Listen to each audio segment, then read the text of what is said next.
Hey everybody, let's talk Portuguese.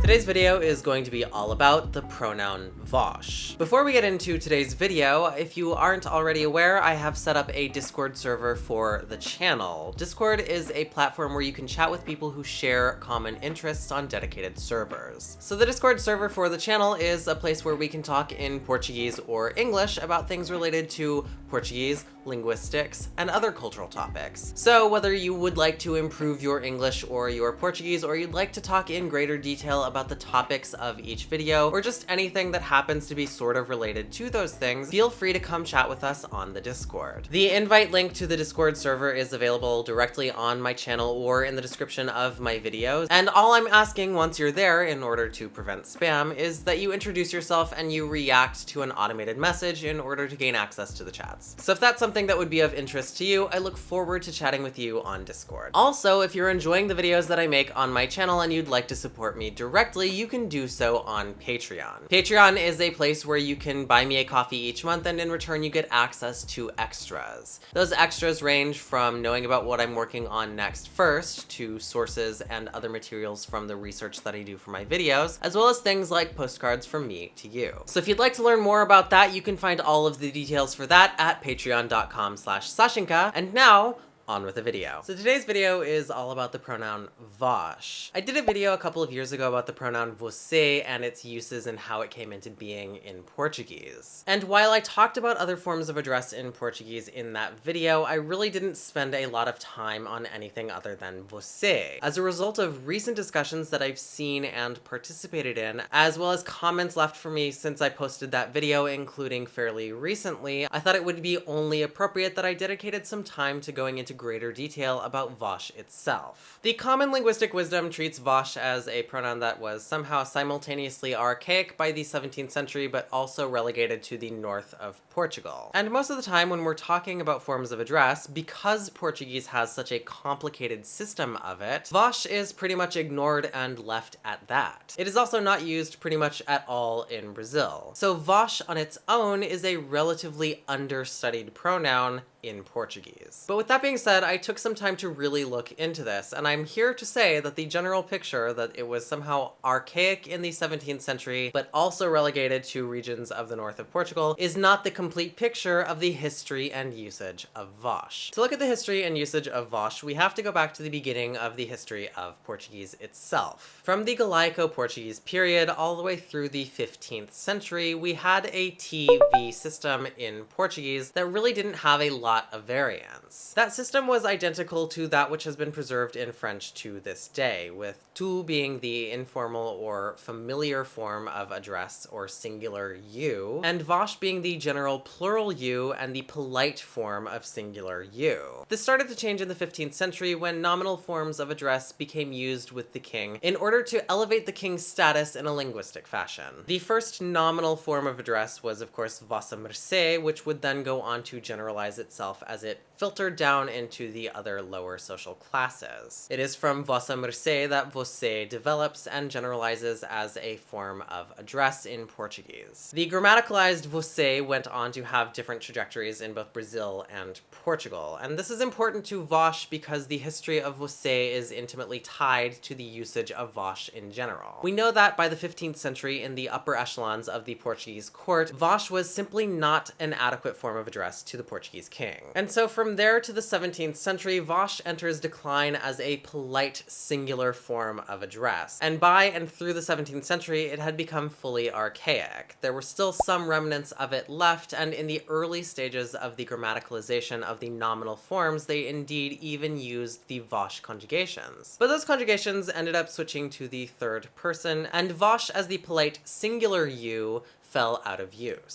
So when we say that vós is archaic by the 17th century, this is what we're referring to. But vós as the plural you is a little bit more complicated. We know that nominal forms of address, and indeed vossa mercê and its derived forms, were generalized by the 17th century as the polite form of singular you. This period from the 17th century to the beginning of the 20th century, when under the normative standard of Portuguese, vocês has completely substituted vós as the second person plural plural, is precisely the period where we have the least amount of research done. That being said, the consensus is that as these forms were being used as the polite form of singular you, their plural forms also came to be used when addressing multiple people as you. Obviously, vossa mercê can be pluralized as vossas mercês, and the plural form vocês comes from that. Thus, the shift from vós being the general plural you to being a regional characteristic of the north of Portugal, basically in the northern corner of Portugal, was one that happened gradually in this time period. Obviously, what this means is that vós is still used throughout the country in various social settings. But something curious happens to the usage of vós in this period, at least in the Lisbon area, and then radiating out through the center and south of the country in general. Vós would come to take on the familiar characteristics of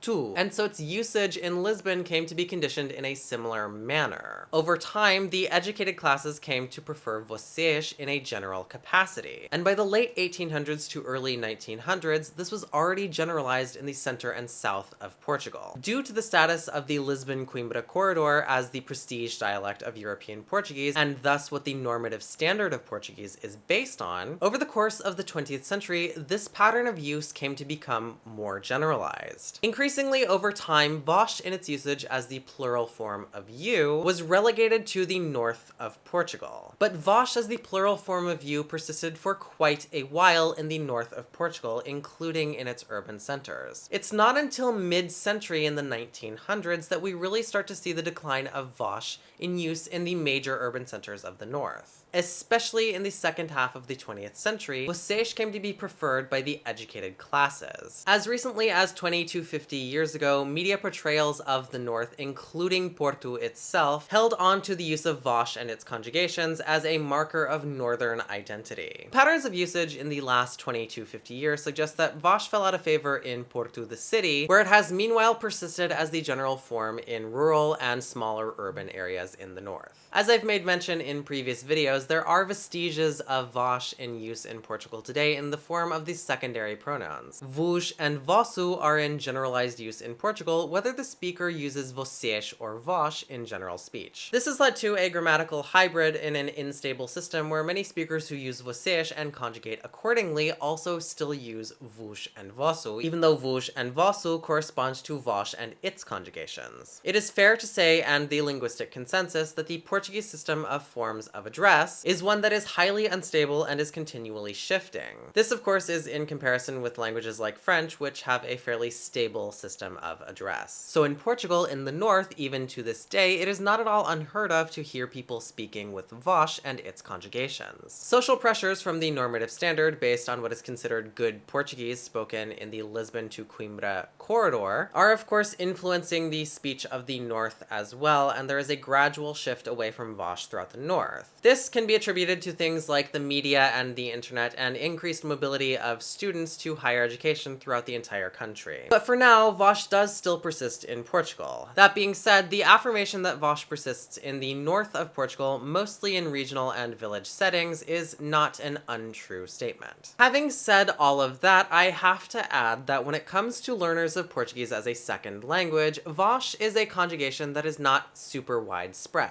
Learners of Portuguese as a second language are usually made aware of the existence of vós and its conjugations, but there's no emphasis placed on those conjugations, and they're not in widespread use. It is entirely possible that this is different in some contexts in certain northern regions, and if that is the case, please definitely leave me a comment down below with your experiences, but I speak from anecdotal personal experience and the lived experience of people who I know who learned Portuguese in Porto. That being said, this is a topic that is of great interest to me. As you should know by now, I am very much a proponent of dialectal diversity, and these sorts of things are quite fascinating to me. So I would love to hear your thoughts about the vós pronoun, whether you are somebody who grew up speaking it and continues to use it, or you are somebody who thinks that we should go back to using it in a more general sense. Let me know your thoughts in a comment below. So that's all I've got for this video. I hope you enjoyed it. If you did, if you learned something or otherwise found it interesting, leave me a thumbs up down below. You might think about subscribing to my channel if you're not already. I do make a lot of videos about the Portuguese language, which you can find directly on my channel